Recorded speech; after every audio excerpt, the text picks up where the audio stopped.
Assalamualaikum warahmatullahi wabarakatuh. Perkenalkan, nama saya Yuni Anggrani dengan NIM 2130701158 kelas 2171F Prodi Ilmu Komunikasi MK Pengantar Ilmu Manajemen. Yang terhormat dosen pengampu Ibu Dian Maulina. Di sini saya akan menjelaskan tentang manajemen dalam perspektif Islam. Pengertian manajemen secara umum, pengertian manajemen yang paling sederhana adalah seni yang memperoleh hasil berbagai kegiatan yang dilakukan oleh orang lain. Manajemen proses perencanaan, pengorganisasian, pengarahan, dan pengawasan.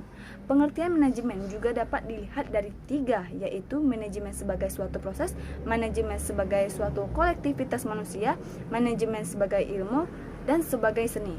Pada dasarnya, ajaran Islam yang tertuang dalam Al-Quran, ulama banyak mengajarkan tentang kehidupan yang serba terarah dan teratur.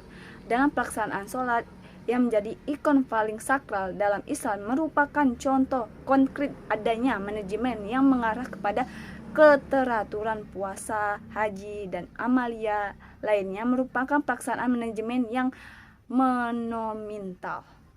Teori dan konsep manajemen yang digunakan saat ini sebenarnya bukan yang harus dalam perspektif Islam. Manajemen itu telah ada paling tidak ketika Allah menciptakan alam semesta beserta isinya. Unsur-unsur manajemen dalam perbuatan alam serta makhluknya lain tidak terlepas dengan manajemen langit. Ketika Nabi Adam sebagai khalifah pemimpin alam raya ini telah melaksanakan unsur-unsur manajemen tersebut.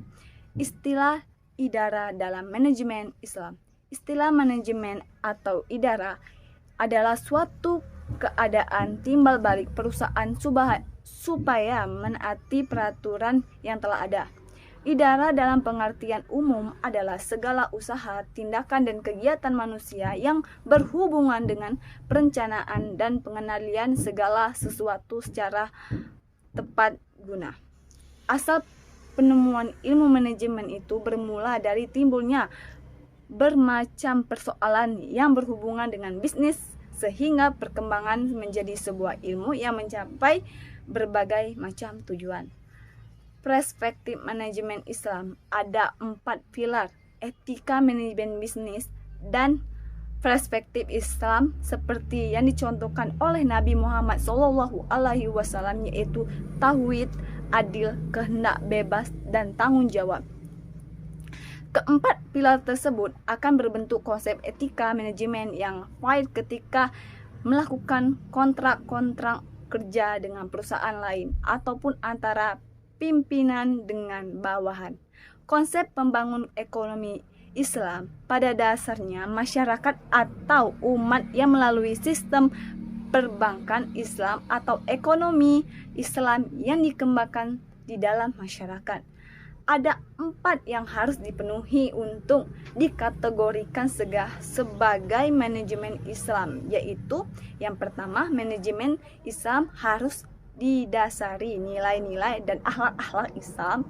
Yang kedua, kompensasi ekonomis dan penekanan terpenuhinya kebutuhan dasar pekerja. Yang ketiga, faktor kemanusiaan dan spiritual sama pentingnya dengan kompensasi ekonomis.